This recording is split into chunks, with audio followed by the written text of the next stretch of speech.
है भाई, सब गोलमाल है। पर क्या बताएं आपको, आप भी दंग रह जाएंगे। इस वक्त हम बात कर रहे हैं यूपी के चंदौली की, जहां पर प्रधान और सेक्रेटरी भ्रष्टाचार में डूबे हुए हैं। कैसे, वो आपको बताते हैं।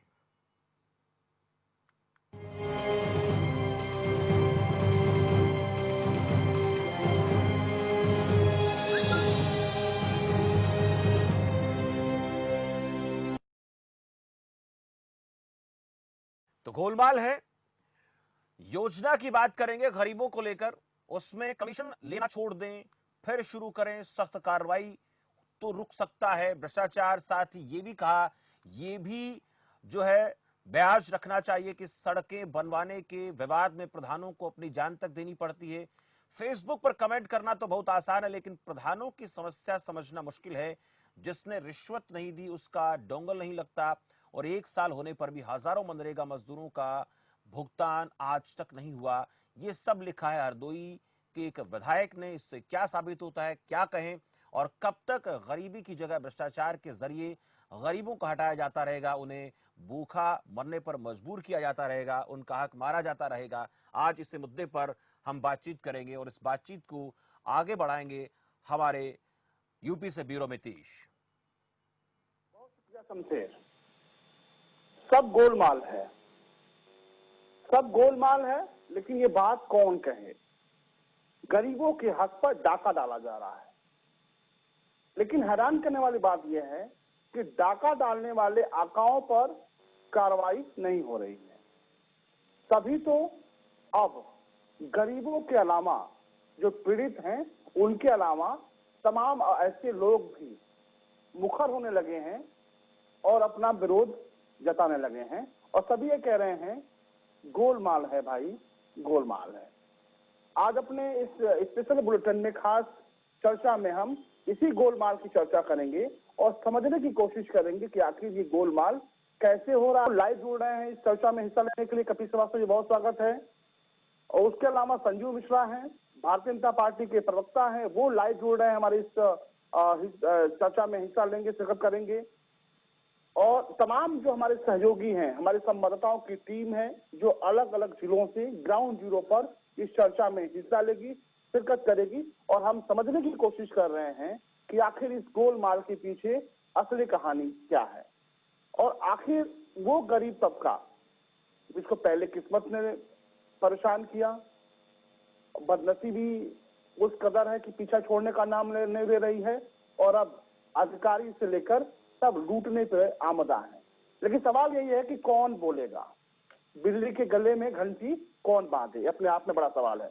कपिल श्रीवास्तव जी, उत्तर प्रदेश के तमाम अलग अलग जनपदों की बात करें, इस वक्त सबसे बड़ी समस्या है जो गरीब तबका है, जो लॉकडाउन में परेशान है, टूट चुका है, बिखर चुका है, उनके पास खाने को नहीं है, राशन कार्ड की व्यवस्था नहीं हो पा रही है, आवास के नाम पर जो गड़बड़ झाला हो रहा है वो आपसे भी छुपा नहीं है।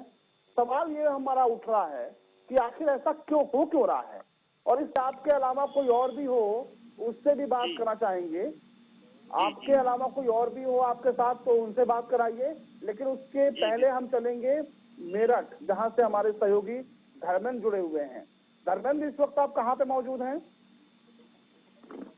सर, मैं इस टाइम थाना प्रतापपुर क्षेत्र के शताब्दी नगर में हूँ, जहाँ पर कुछ गरीब लोग ऐसे हैं जो आज तक, सबसे पहले तो कुदरत की मार उन पे, उसके बाद में अगर कुछ पनपने की कोशिश करे हुए तो अगर सरकार की जो सुविधाएं उनको मिल रही हैं वो उनके पास तक नहीं पहुँच रही हैं। वो दलाली के घेरे में इस तरह से जकड़ चुके हैं कि उनको उनसे निकलना बड़ी मुश्किल हो रहा है। ना तो उनके राशन कार्ड बने हैं, अगर राशन कार्ड बनने के लिए अप्लाई करते हैं तो दलालों की फोन आने शुरू हो जाते हैं कि हम बनवाएंगे फोन, हमें इतने पैसे चाहिए।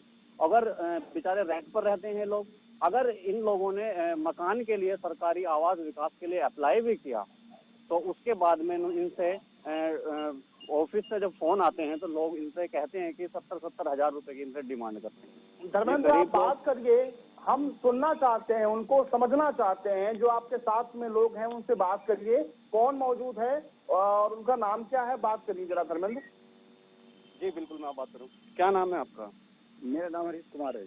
हरीश कुमार जी, क्या क्या दिक्कतें आई हैं? हमारे राशन कार्ड तो खत्म कर दिया गया है, वो मेरा मेरा मोदी आवास में मेरा फ्लैट अलॉट हुआ था मेरे को, उसमें हमारे पास रसीद भी रखी हुई है। 2-3 बार फोन भी आया हमारे पास और हम गए भी हैं लेने के लिए। पहले तो हमको बुलाया था कि तुम्हें ऐसे ही मिला, कोई किस्त नहीं है। उसके बाद हमसे 70 हजार रुपए मांगे जा रहे थे। किसने मांगे थे आपसे 70? वहाँ पे अधिकारी लोग जो बैठे होते हैं, जिनके जो पर्ची जो क्षेत्र में देते हैं, वो लोग बैठे हुए थे और काफी धक्के मुक्के खा के हमें जाना पड़ता था। उसके बावजूद भी हमें हमारी मकान हमको नहीं मिले हैं। उसकी मेरी पर्ची भी है मेरे पास और फ्लैट अलॉट होया था मेरे को, वो भी मेरे पास प्रूफ है। और जब हम जाते 2-3 बार हमने धक्के खा के गए तो भी हमसे 70 हजार रुपए की मांग की थी। बोले 70 हजार रुपए हो तो यहाँ आना, नहीं तो वरना यहाँ मत आना। तो जिस तरह से सरकार लोगों लाभार्थियों को लाभ दे रही है, तो आपके पास तो लाभ पहुंच नहीं रहा है, तो आप क्या कहेंगे? अब सरकार से क्या मांग करते हैं? यही कि हमारा मकान दिला दिया जाए और हमारा राशन कार्ड सब बंद कर दिया गया। क्या काम करते हैं आप? मैं सर ड्राइवर था। मेरे 3 महीने पहले मेरा एक्सीडेंट भी हो गया कि मैं गाय पालता था। मेरी गाय भी मर गई जिससे मैं अपना पालन पोषण करता था। अब मेरे छोटे छोटे बच्चे हैं, देखते हुए लॉकडाउन को देखते हुए मेरे बच्चों को पालन पोषण में बहुत काफी दिक्कत आ रही है। चलिए, बिल्कुल सर, ये आप तस्वीर है। जी सर, बिल्कुल धर्मेंद्र, हम समझ सकते हैं इन तस्वीरों को देखकर। आपने जो बात की, उनकी जो बॉडी लैंग्वेज है, जो तकलीफें हैं, जो दर्द है, उसको भी हम समझ रहे हैं। हम यही उम्मीद करते हैं कि जो भी इनकी दिक्कतें हैं वो जल्द खत्म हो। समस्याओं का अंबार है। तो बहुत शुक्रिया धर्मेंद्र, आप जुड़े हमसे और ग्राउंड जीरो पे आपने बात की। बहुत शुक्रिया धर्मेंद्र आपका। कपिल श्रीवास्तव जी, ये जो तस्वीर आपने देखी, ये हमारे सहयोगी हैं, हमारे संवाददाता हैं मेरठ से धर्मेंद्र। उनकी एक रिपोर्ट थी, वो ग्राउंड जीरो पर मौजूद है। इस तरह से गोलमाल हो रहा है। अभी इस शो में हम चाह रहे थे कि जो बीजेपी के प्रवक्ता हैं संजीव मिश्रा, उनको हमने आमंत्रित किया था। उन्होंने कहा था कि हम शो में आएंगे, लेकिन अचानक उन्होंने अपना मूड बदल दिया। लेकिन बीजेपी के प्रवक्ता ने मूड बदला।